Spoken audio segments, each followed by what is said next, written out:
복음과 진리를 전하는 방송 KBS 신실한 하나님의 종들의 설교 강단의 거성 333 법칙 그리고 72시간이라는 골든타임. 기적의 생환은 그야말로 눈물겨운 반가운 소식이 아닐 수 없습니다. 기적의 생환이라는 제목으로 박승영 목사가 전합니다. 본문은 시편 36편 5절에서 9절까지입니다. 자, 오늘 설교 제목은 기적의 생환, 기적의 생환. 생환이 무엇입니까? 살아서 돌아왔다는 거죠. 살아서 돌아왔다. 기적적으로 살아 돌아왔다는 것이죠. 보통 이제 의학계에서는 인간이 극한 상황에서 살아남을 수 있는 능력을 333 법칙, 333 법칙으로 보통 이야기한다 그래요. 이건 무슨 말이냐면 숨을 쉴 수 있는 공기가 3분 안에 공급되지 않고, 또 마실 수 있는 물이 3일 안에 공급되지 않고, 또 먹을 수 있는 음식이 3주 안에 공급되지 않으면 사람은 죽게 된다는 법칙이에요. 그래서 333. 매몰사고에서 통상적인 골든타임을 72시간 3일로 보는 이유가 바로 여기에 있습니다. 333.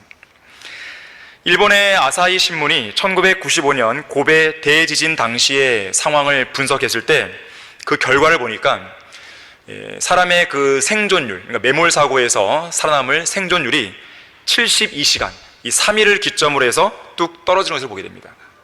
하나의 분기점이에요.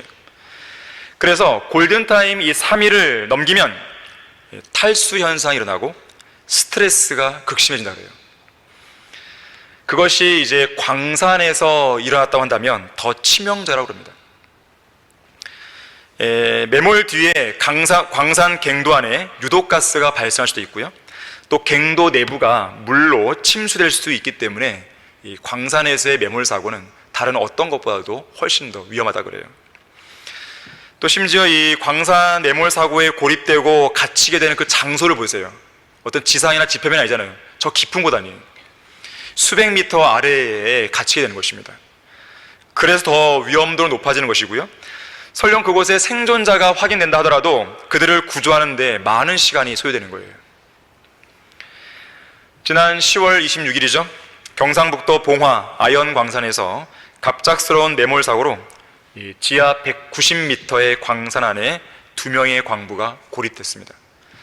그들이 매몰된 지 약 221시간 만에 9일하고도 5시간 3분 만인 11월 4일 밤 11시 3분에 극적으로 구조가 된 것이죠.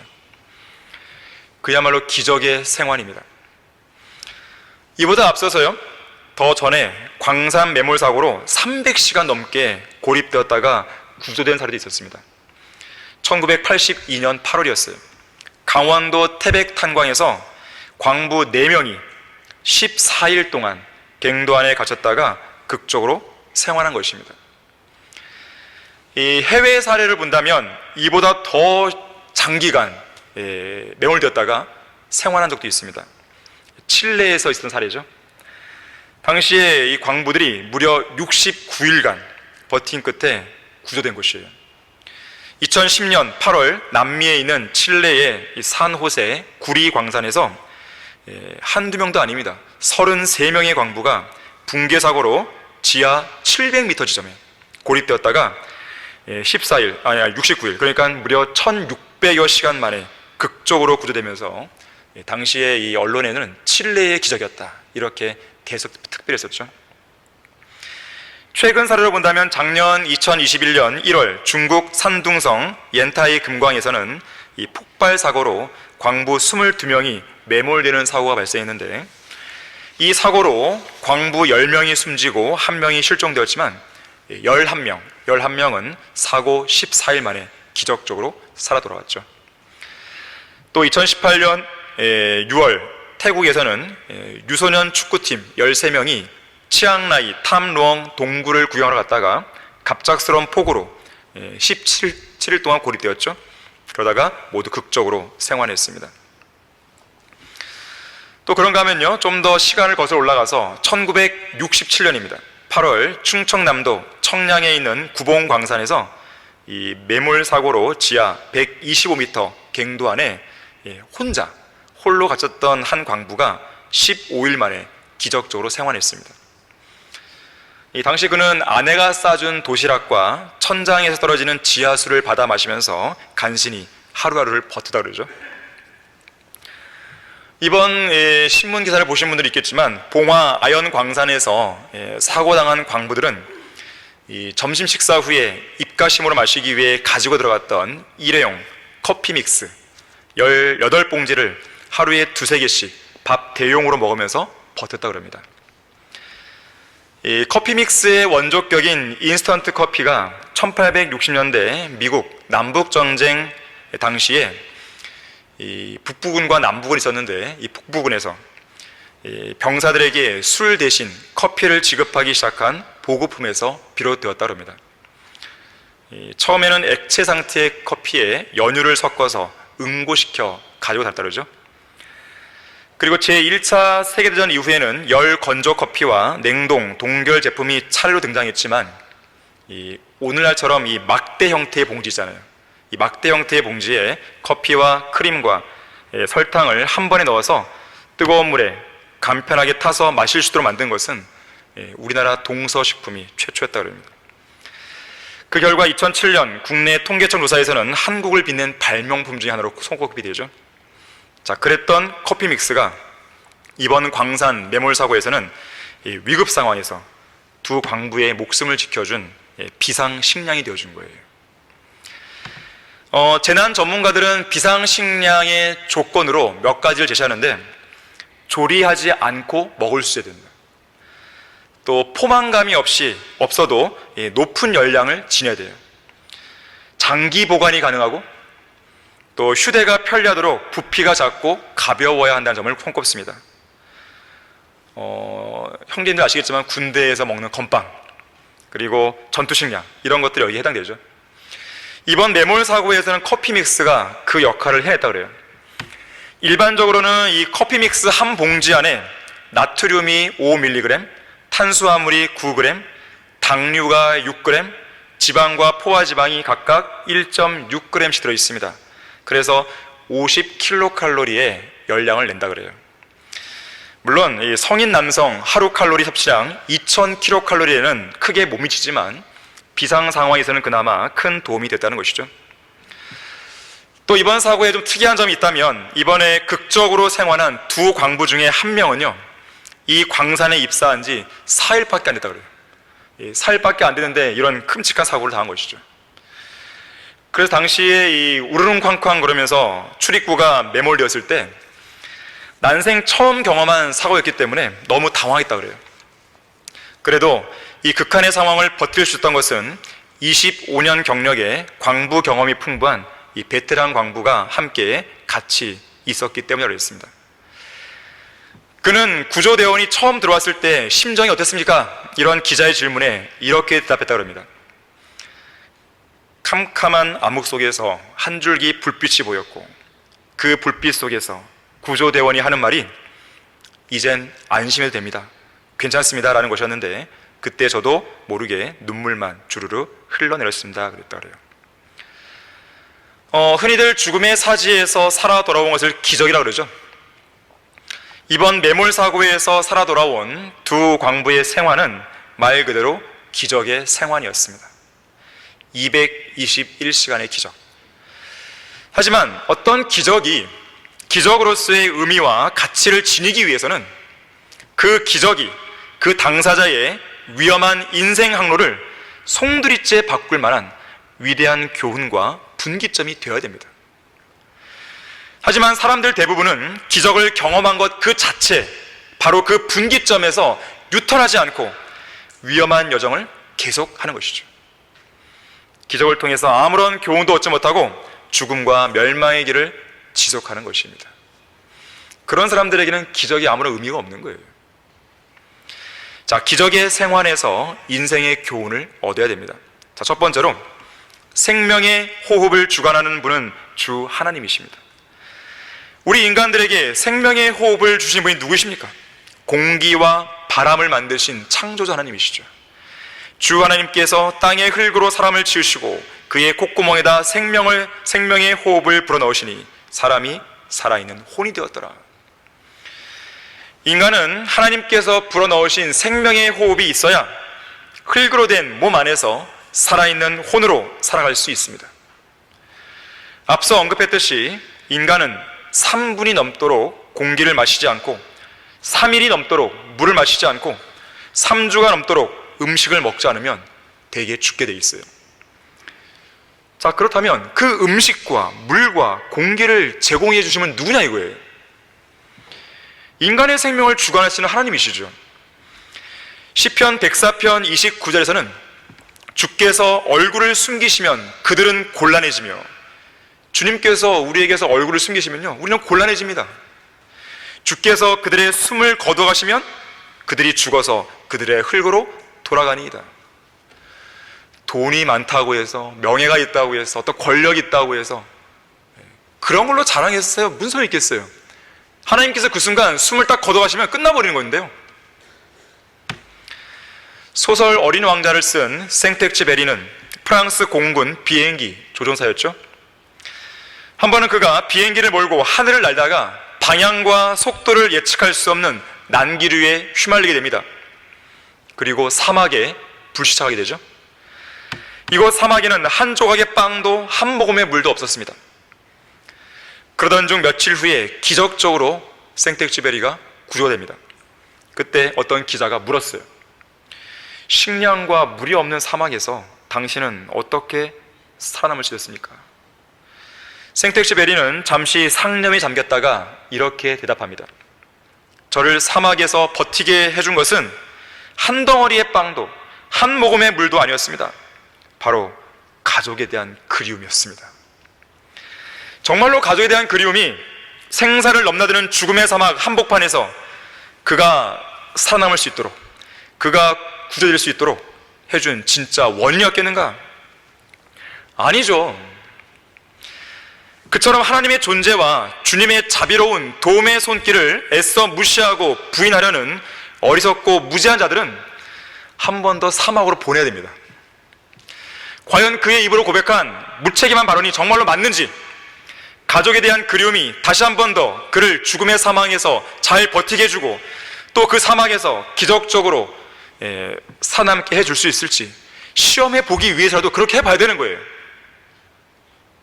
모든 일을 시험해보고 선한 것을 붙잡으려 했잖아요. 정말로 가족에 대한 그리움이 한 인간의 생명을 사지에서 구출해 줄 수 있을 만큼 절대적인 힘을 가진 요소인지 시험해보고 또 해보면 되는 거 아니겠어요? 자, 오늘 설교 본문은 이렇게 말씀하죠.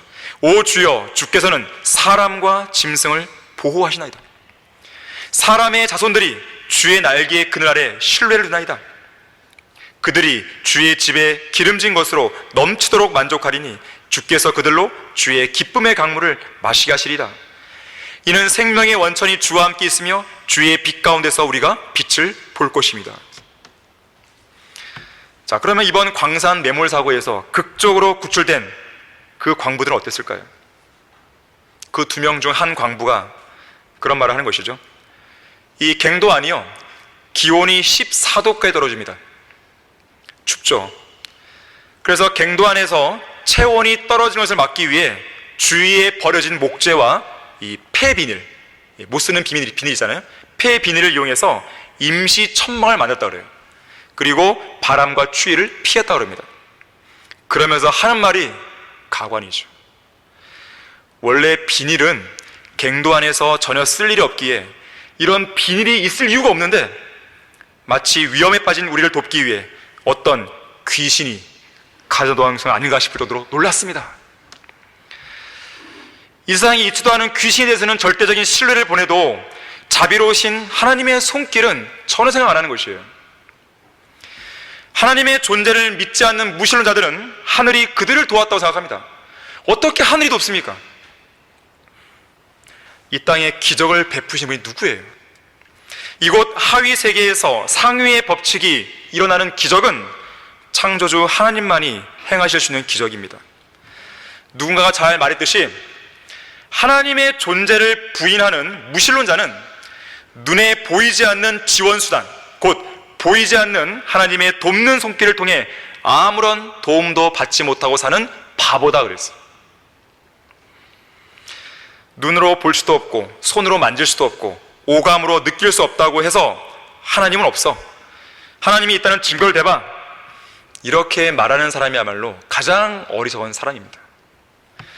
어두운 갱도 안에서, 어두운 그 광산 안에서 자비의 날개를 펼치셔서 버려진 목재와 폐비닐을 마련해 주신 분은 생명의 창시자요 보존자이신 하나님이라는 사실을 그들은 기억했어야 되는 거예요. 어떤 기자가 이번에 극적으로 생환한 이 광부에게 물었습니다. 지금 이 순간 제일 하고 싶은 게 뭡니까? 또 먹고 싶은 게 뭡니까? 광부는 말합니다. 바닷가에 가고 싶습니다. 콜라와 미역국과 오리탕부터 시작해서 쇠고기까지 맛있는 것은 무엇이든지 다 먹고 싶습니다. 정말 좀 씁쓸했어요. 생사를 넘나드는 그 사지 아니에요.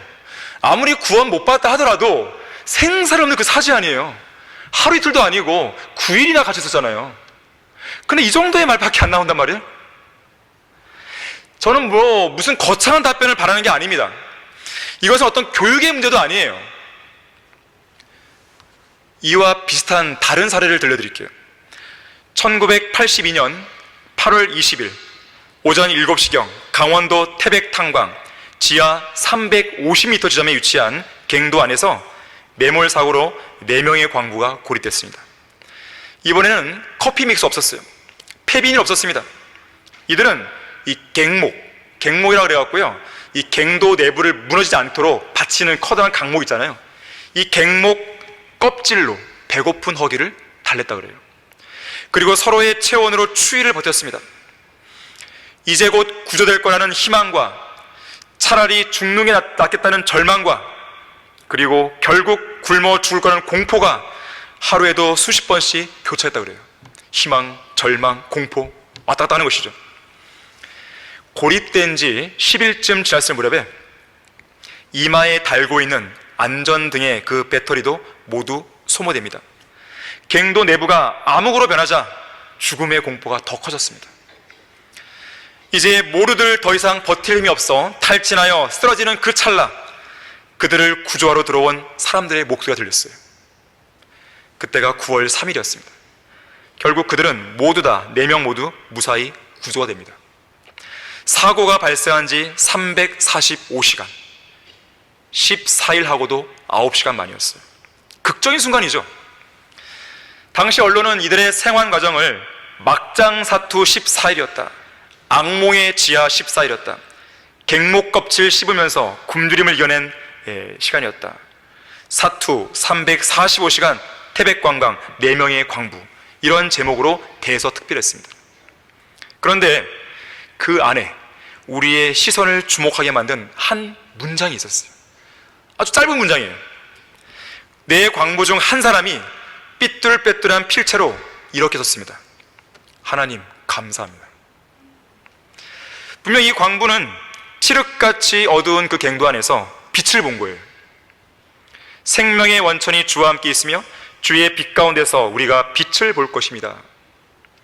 생사를 넘나드는 비슷한 환경에서, 직업도 동일한 상태에서 어떤 사람은 빛을 보고 어떤 사람은 빛을 못 본 거죠.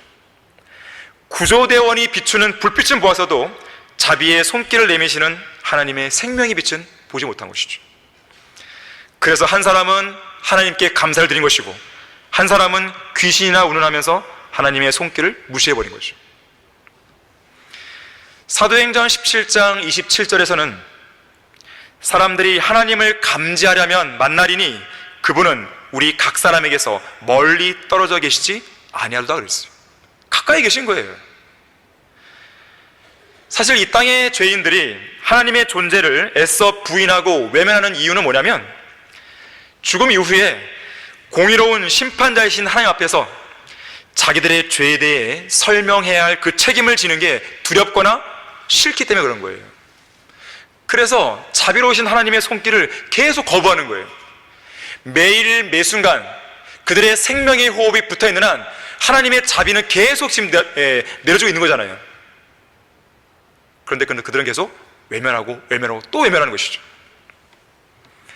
자, 하나님의 존재를 믿는가 믿지 않는가의 문제는 이해력의 문제가 아니에요. 마음의 문제입니다. 이것은 교육이나 지식의 문제가 아니에요. 믿음의 문제입니다. 근본적인 문제는 인간의 사악한 마음에 있어요. 그래서 사람들은 그 악하고 어리석은 마음으로 하나님은 없다라고 주장하는 것이죠. 하지만 인간이 하나님을 신뢰하지 않는 것은 자멸하는 행위와 같습니다. 그것은 생명의 창시자요, 우리의 생명의 호흡을 유지해 주시는 그분을 거절하는 행위와 같습니다. 그건 마치 뭐와 같냐면, 마치 스스로 호흡할 수 없는 그 사람이 자신의 얼굴에 씌워진 인공호흡기를 임의로 떼어내 버린 것과 똑같은 거예요. 죽겠다는 것이죠. 우리가 호흡하고 있는 것 자체도 기적입니다. 만약 하나님께서 우리를 이 시간까지 유념하지 않으셨고 존중해 주지 않았다면 우리는 벌써 흙으로 돌아왔을 것이에요. 여러분이 이 시간 숨을 쉬고 있고 생명의 호흡을 하며 살고 있다는 사실에 감사하십시오. 생명의 호흡을 잃고 나서야 그 소중함을 깨닫고 감사하는 사람은 없습니다. 왜 없을까요? 감사할 수 없기 때문에 그런 거예요. 이미 잃고 나면 끝난 거잖아요. 이 땅에서 살고 있는 사람이 아닌 거죠. 그래서 다윗이 이렇게 말한 거예요. 사망 중에서는 주를 기억함이 없사오니 음부에서 누가 주께 감사드리겠나이까.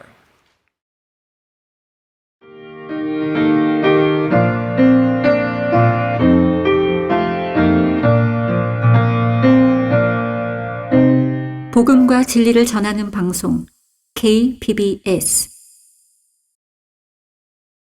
자, 기적의 생활에서 인생의 교훈을 얻어야 됩니다. 두 번째로, 우리 모든 그리스도인 역시나 기적의 생활을 경험한 사람들입니다. 한 죄인이 지옥의 불길 가운데서 구원을 받았다는 것, 이건 기적이에요. 극적인 생활이 여러분의 인생 가운데 이루어진 것입니다. 혹시라도 그런 사람이 없길 바라지만 이 자리에 자기가 받은 구원과 구속이 기적적인 생활이라고 여기지 못하는 그런 성도가 있다면 주님과의 첫사랑을 잃어버린 건 아닌지 자신을 돌아봐야 돼요. 과연 지옥의 뜨거운 맛을 직접 경험해봐야 자기 안에 이루어진 구원이 기적적인 생활이라고 실감하겠습니까? 꼭 경험해봐야 되나요? 2019년 11월 3일 남미 콜롬비아의 산타 세실리아의 한 석탄 회사 코크스에 있는 용광로 안으로 한 젊은 남성이 떨어져 사망했다는 끔찍하고 안타까운 기사를 접한 적이 있습니다. 이 석탄 회사의 그 용광로, 뜨거운 용광로죠. 1200도예요, 1200도. 이 젊은 남성은 그날도 평소처럼 새벽 4시에 일어나서 가족들을 먹여 살리기 위해 석탄 회사로 출근했습니다. 당시의 언론 보도에 따르면 그 노동자는 여느 때처럼 용광로 지붕 위에서, 제가 그 사진을 봤는데 용광로 그 지붕이 되게 넓고 곳곳에 이게 용광로 떨어지는 구멍들이 이렇게 나 있는 거거든요. 용광로 그 지붕 올라가갖고 용광로 구멍에 석탄을 넣는 일을 하는 일이었어요. 그러던 중 지붕 위를 걷다가 갑자기 지붕 위의 구멍으로 떨어진 거예요. 추락과 동시에 그를 삼킨 불은 무서운 검은 연기가 돼서 구멍으로 뿜어져 나왔다 그럽니다. 주변이 워낙 시끄러웠던 탓에 함께 일하던 동료는 그가 사라진 것을 알아차리지 못했어요. 2시간이 지나서야 CCTV 카메라를 통해서 그가 떨어지는 장면이 목격된 것이죠. 끔찍한 사고였습니다. 용광로 안으로 떨어진 사실을 확인한 회사 측은 급히 경찰과 소방서에 구조를 알렸고 호스로 물을 뿌리며 급하게 용광로의 불을 껐다 그래요.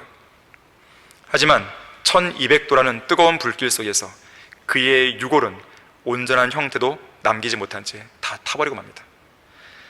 경찰은 용광로 안에서 겨우 수거한 뼈 조각들, 이 부스러기 몇 개를 가족에게 전달했고요. 그의 아내는 남편이 순식간에 사라져버린 용광로 안을 바라보면서 한참 동안 오열했다고 합니다.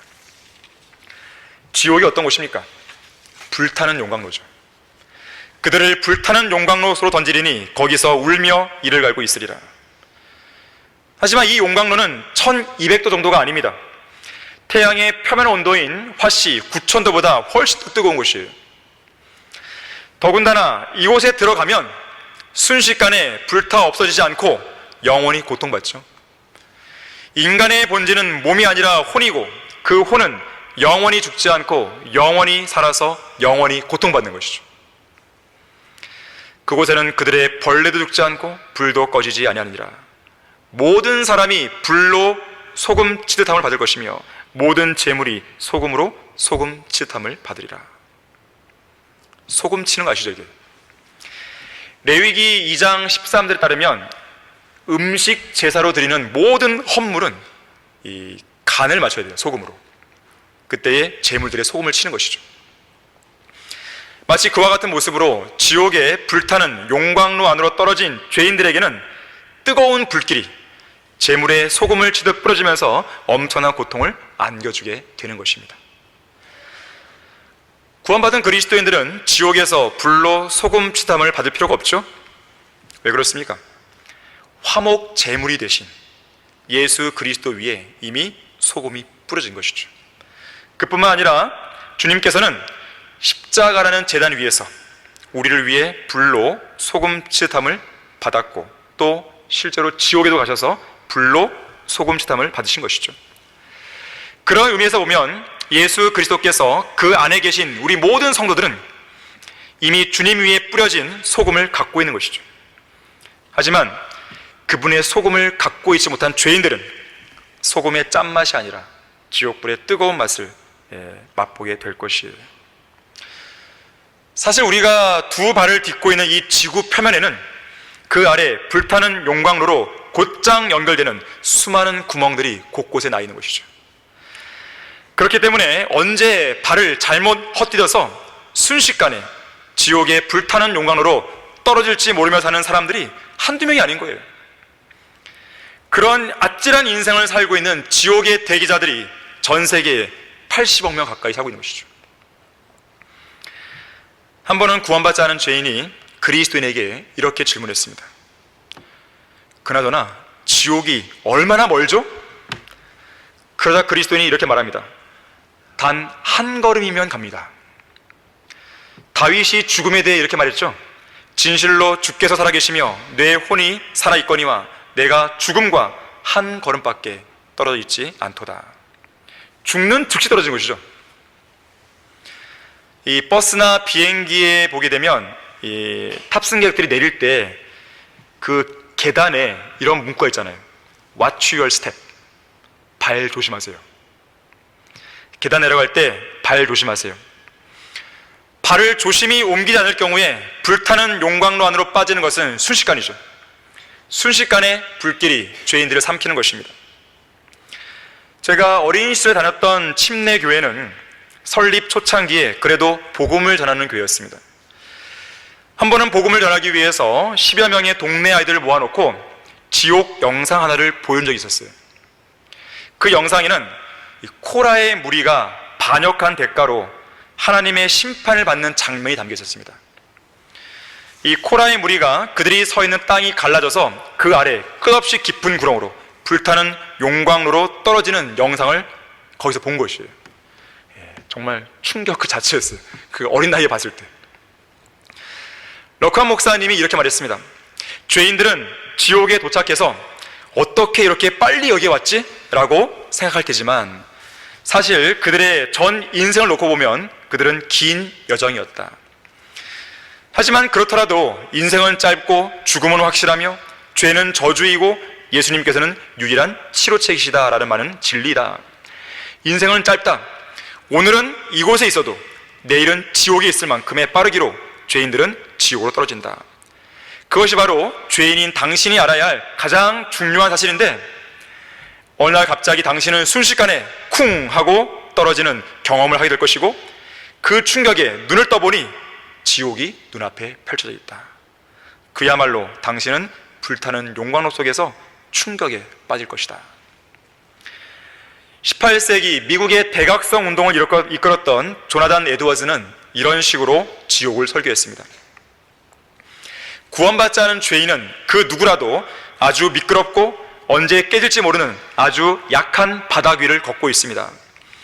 하나님께서 그를 붙잡아 주지 않으면 그는 즉시로 불타는 용광로 안으로 떨어집니다. 예수 그리스도를 구주로 믿기를 거절한 죄인은 지옥의 불타는 용광로로 떨어지는 구멍을 덮고 있는 뚜껑 위를 걷고 있습니다.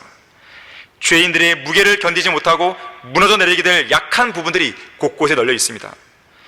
하나님께서 죄인들을 지옥으로 보내시는 방법은 그들이 상상하지도 못할 정도로 많이 있습니다. 죽음의 화살은 밝은 대낮에도 보이지 않게 죄인들의 머리통을 향해 날아가고 있습니다. 그들은 그 화살이 자신들의 머리통을 정조준하고 있다는 것을 깨닫지 못합니다. 또한 하나님께서는 사람들이 거미나 징그러운 벌레를 손에 들고 있을 때와 같은 마음으로 죄인들을 지옥의 불구덩이 위에 들고 계십니다. 거미 잡아본 적 있으십니까? 징그러우면 어떡하죠? 팍 나버리잖아요. 마치 그런 상황이에요. 지금 제 죄인들은요. 주님께서 너무 가증스러운 죄인이기 때문에 언제 탁 놓을지 모르는 것이죠. 위험천만한 상황을 살고 있다는 것이에요. 하나님께서는 죄인들을 아주 혐오하시며 준엄하게 책망하십니다. 하나님께서는 죄인들을 불에 던져져야 할 마땅한 존재로 보십니다. 하나님의 눈에는 죄인들이 사람들이 아주 징그러운 뱀을 바라볼 때보다 몇천 배 더 가증하게 보입니다. 죄인들이 어젯밤에 지옥으로 떨어지지 않은 것은 하나님의 자비였습니다. 이런 내용의 설교를요 1시간 동안 접속하는 거예요. 구원 안 받을 사람 있겠습니까? 정말 지옥 냄새가 풍기죠.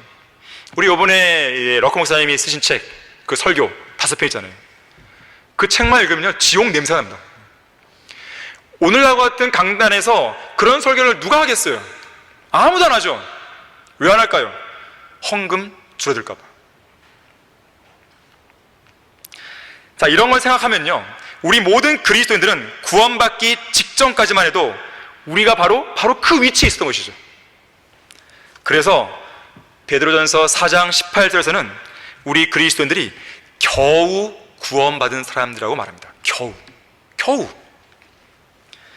그야말로 우리는 기적의 생활을 한 것이죠. 예수 그리스도를 구주로 믿지 않은 채 허물과 죄들 가운데 살다가 언제 죽을지 몰랐고 또 언제 지옥으로 떨어질지 몰랐던 그런 사람들로서 극적으로, 기적적으로 하나님의 은혜와 자비로 구원받은 사람들인 것입니다. 정말로 하마터면 지옥 갈 뻔한 것이죠. 정말이지 간신히 구원받은 그리스도인일 것입니다. 이 화재 현장에서 사투를 벌이는 소방관들 아시죠? 소방관들이 출동 전에 서로에게 동료 직원들에게, 동료 소방관들에게 가장 많이 하는 말이 뭔지 아십니까? 제발 살아서 돌아와 달라. 그래서 매년 11월 9일이면 소방의 날이거든요. 그때가 되면 소방관들은 이 2마디의 명령을 든다 그래요. 살려서 돌아오고 살아서 돌아오라니. 자, 겨우 구원받은 우리 그리스도인들은 이미 극적으로 살아 돌아왔기 때문에 우리에게는 2마디 명령 중에 하나가 남은 거죠. 살려서 돌아오라. 살려서. 그 임무가 우리에게 주어져 있는 것이에요. 기적의 생활에서 인생의 교훈을 얻어야 됩니다. 마지막 3번째로 생존을 위한 3대 원칙을 지켜야 돼요. 생존을 위한 3대 원칙. 이 매몰 사고를 경험하는 강부들이 기적적으로 살아 돌아왔을 때는요 항상 3가지 원칙이 지켜졌다고 그래요. 첫 번째, 체온을 유지해야 됩니다. 2번째, 물과 영양소 확보. 이 갱도 나무 껍질을 먹든지 어떻게든지 이 영양소를 확보하는 것이에요. 3번째, 생존 의지. 살겠다는 의지죠. 이번 봉화 광산 매몰자 2명은 광산으로 들어가면서 챙겨갔던 커피 믹스와 물을 조금씩 나눠서 계획적으로 섭취하며 버틴 게 큰 도움이 되었죠. 물이 부족해지자 갱도 위에서 떨어지는 지하수를 모아서 마셨습니다. 또한 살아남겠다는 강한 의지를 보여주듯이 체온 유지를 위해 서로의 몸을 딱 밀착했다 그래요. 한순간도 생존의 희망을 버리지 않았다 그래요. 이 중 한 광부는 말하기를 매몰되는 순간 칠흑 같은 어둠에 대한 공포심과 두려움에 팔다리가 얼어붙을 만큼 극도의 충격을 받았습니다. 하지만 다시 정신을 차리고 살아야겠다고 하면서 버티니까 사라지더군요. 이런 말이 있다고 그래요. 남미 칠레의 33명의 광부 역시 이러한 생존 원칙이 그대로 적용되었습니다. 이들은 지하 700m의 어둠 속에서 69일 동안 머무는 가운데 소량의 비상식량을 조금씩 나눠서 계획적으로 먹으며 버텼다 그래요.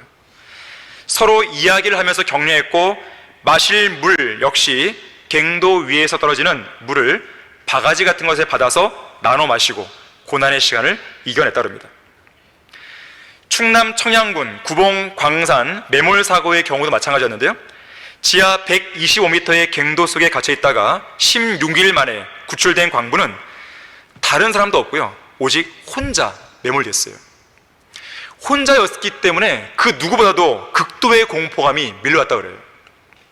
하지만 그는 살아야겠다는 일념 속에서 갱도 천장에 떨어지는 물로 목을 축이면서 버텼고, 또 많이 마시면 몸속에 있는 염도가 너무 떨어질까 염려되어서 하루에 한 컵만 마시다 그래요. 계획적으로 마시는 거예요, 그 상황에서도. 그리고 힘이 빠지면 그냥 누워있었다 그랬어요. 그리고 잠을 잤다 그럽니다. 또 군대에 있을 때 해병대에서 통신 업무를 담당했던 그런 기질을 발휘해서 그 안에 마침 망가진 군용 전화기가 있었는데 그걸 이용해서 갱도 바깥에 있는 사람들과 간신히 연락을 취하게 됩니다. 그 전화 연락의 성공으로 그의 생존 사실이 바깥에 알려진 것이에요. 그리고 그때부터 구조 작업이 시작됩니다.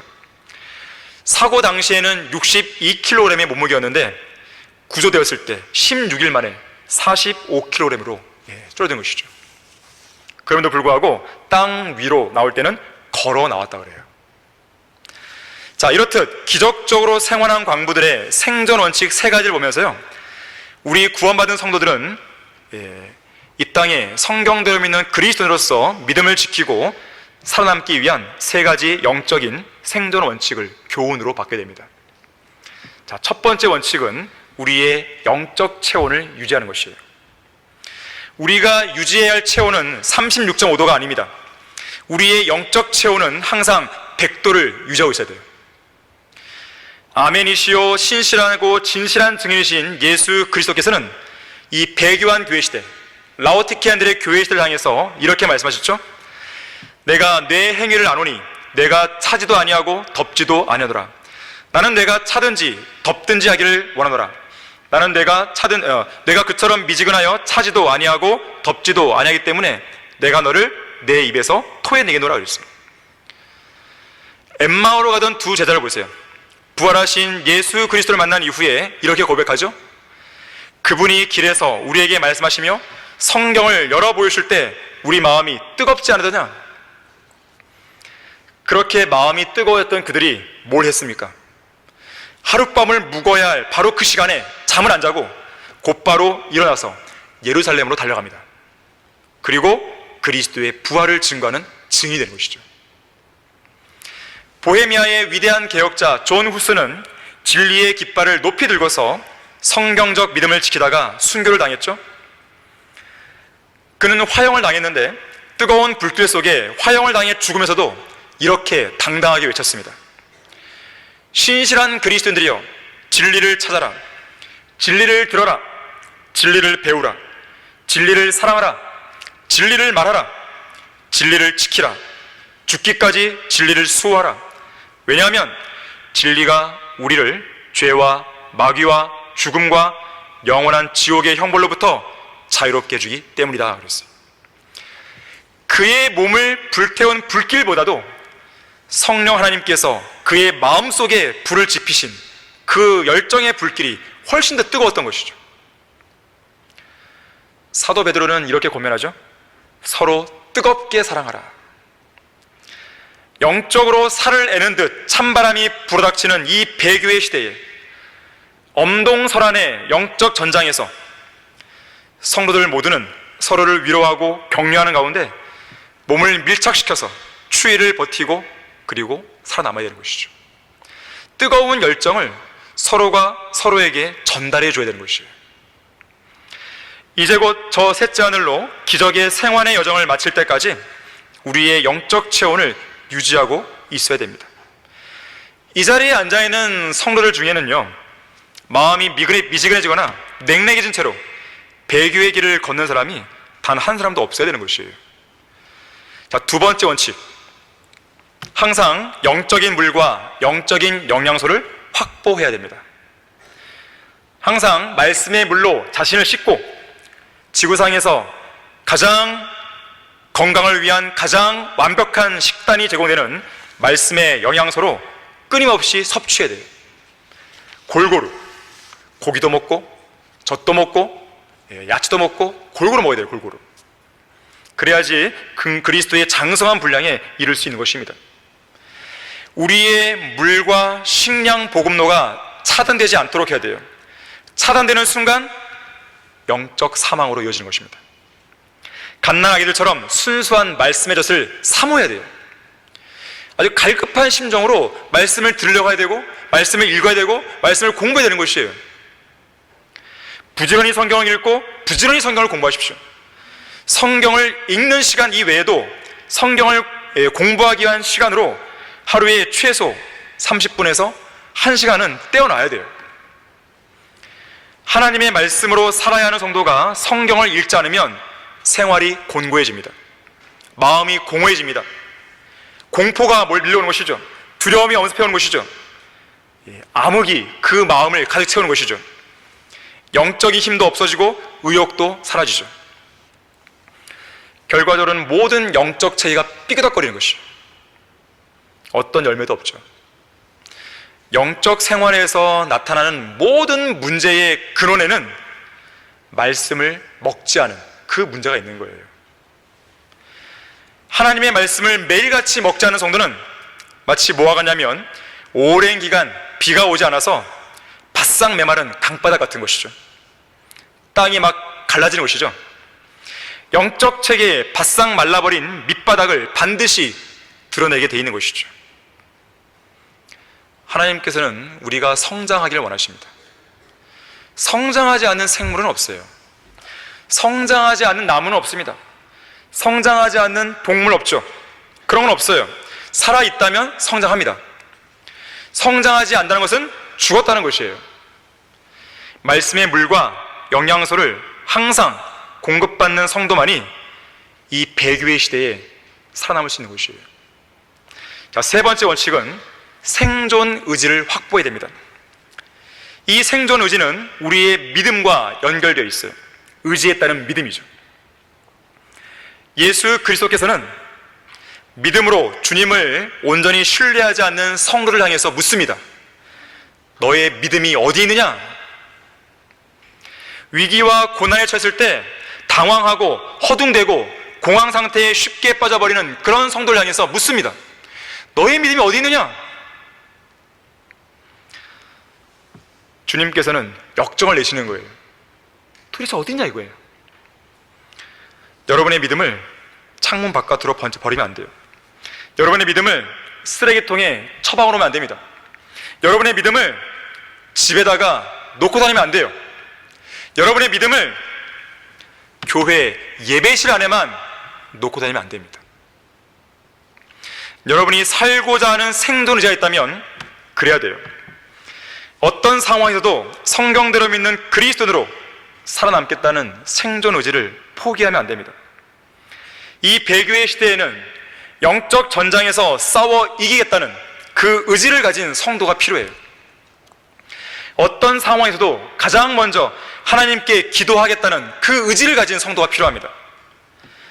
복음과 진리를 전파하겠다는 그 의지를 가진 성도가 필요해요. 주님을 위해서 나의 몸을 드리고 전적으로 헌신하겠다는 그 의지를 가진 성도가 필요합니다. 그리고 더 중요한 게 있어요. 그렇게 결심한 것들을 성령의 능력 안에서 실제로 행할 의지가 있고 또 실제로 행하는 그런 성도가 필요합니다. 하나님의 나라에서는요, 립싱크나 핸드싱크를 하는 성도는 불필요합니다. 미리 녹음한 노래를 틀면서 마치 무대 위에서는 실제로 노래 부르는 것처럼 입모양만 맞추는 것을 립싱크라고 그러죠. 마찬가지로 미리 녹음한 연주곡에 맞춰서 마치 무대 위에서 실제로 악기를 연주하는 것처럼 신용을 내는 것을 핸드싱크라고 합니다. 핸드싱크, 손으로 하는 거예요. 경건의 모양을 갖춘 성도는 립싱크나 핸드싱크하는 것과 별반 다를 게 없어요. 경건의 모양이 아니라 경건의 모양으로 립싱크하지 말고 경건의 능력을 갖춘 그런 성도가 필요한 것이에요. 자, 결론을 맺겠습니다. 구원받은 우리 모두는 지옥의 문턱에서 기적적으로 살아 돌아온 사람들입니다. 이런 기적을 가능하게 한 것은 예수 그리스도의 피였고 또 그것을 믿은 우리의 믿음이었어요. 믿음은 진정한 기적을 낳습니다. 믿음을 철회하는 순간 진정한 기적도 철회되는 것이에요. 이 시대의 가장 큰 기적은 영원한 불길로 던져져야 할 한 명의 혼이 구원받는 것입니다. 여러분은 지금 죽으면 지옥에 안 간다는 확신이 있으십니까? 자, 죽지도 않았는데 그걸 확신하고 있는 성도는 기적의 생환자들이에요. 여러분의 이름은 어린 양의 생명체에 기록되어 있습니까? 자, 어린 양의 생명체를 본 적도 없는데 그걸 확신하고 있는 성도라면 기적의 생환자인 것이죠. 이제 곧 공주로 오실 예수 그리스도께서 여러분의 이름을 부를 거라고 확신함이 있습니까? 자, 그러한 성도 역시나 기적의 생환자예요. 기적의 생환자인 사람들이 침울하게 살 수는 없죠. 무기력하게 살 수는 없죠. 옛날처럼 살 수는 없죠. 과거에 내가 살았던 나쁜 습관대로 살 수는 없죠. 오히려 기쁘고 찬양을 드리고 감사하고 의욕이 넘치고 주님을 향해서 몸을 기꺼이 드리고 활력이 있고 그렇게 살아야 되는 게 맞죠. 영국 남서부 코널주에 한 광부가 있었습니다. 이름은 빌리 브레이예요. 원래 그 사람은 술 주정뱅이였고 방탕한 광부였습니다. 그러다 어느 날 존 버넌이 쓴 철로 역정을 읽으면서 자신이 죄인임을 깨닫고 예수 그리스도를 믿었어요. 그야말로 기적적인 생활을 한 것이죠. 그는 마지막 죽음의 문턱에서 이렇게 고백했습니다. 나는 죽음을 두려워하지 않는다. 나의 구주께서 사망을 이기셨는데 죽음을 왜 두려워하겠는가?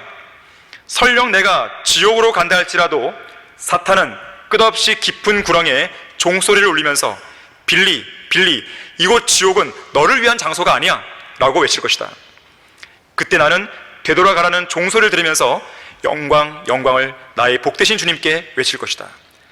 그 다음 하늘나라로 방향을 바꾸면서 영광, 영광이라고 외치며 주님을 찬송하며 하늘나라로 올라갈 것이다 그랬어요. 여러분이 기적의 생환자라면 빌리 브레이처럼 이런 찬송과 영광을 매일 매 순간 드릴 수 있어야 되는 것이에요. 혹이라도 구원의 감격을 잃어버렸다면 오늘 이 시간을 통해 다시 회복해야 됩니다. 하나님의 말씀을 펼쳐서 여러분이 받은 구원이 얼마나 소중한 사건인지를 다시 확인해야 돼요. 그걸 방치하면 안 됩니다. 골방으로 들어가서 첫사랑을 회복시켜 달라고 간절히 기도해야 돼요. 하나님께서는 구원받은 여러분을 사랑하십니다. 기적적인 생활을 경험한 여러분들을 보호하고 계시고 지금도 도우시는 것이죠. 힘을 내고 담대하십시오. 자신감을 가지십시오. 하나님 안에서 온전한 영적 성장을 이루어서 이 땅에 하나님께서 가장 사랑하시고 가장 위하시는 성경대로 믿는 그리스도인이 바로 여기 있다고 입증해 보여야 돼요. 구원받은 성도로서, 어린 양의 생명책 이름이 기록된 성도로서, 기적적으로 살아 돌아온 사람들로서 여러분의 남은 인생을 일말의 아쉬움도 일말의 후회도 없이 그렇게 살게 되는 여러분 모두가 되기를 바라겠습니다. 다 같이 기도하겠습니다.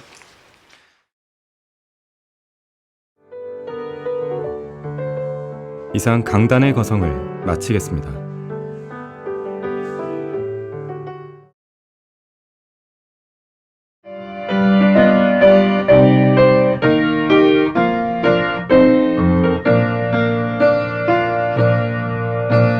복음과 진리를 전하는 방송 KBS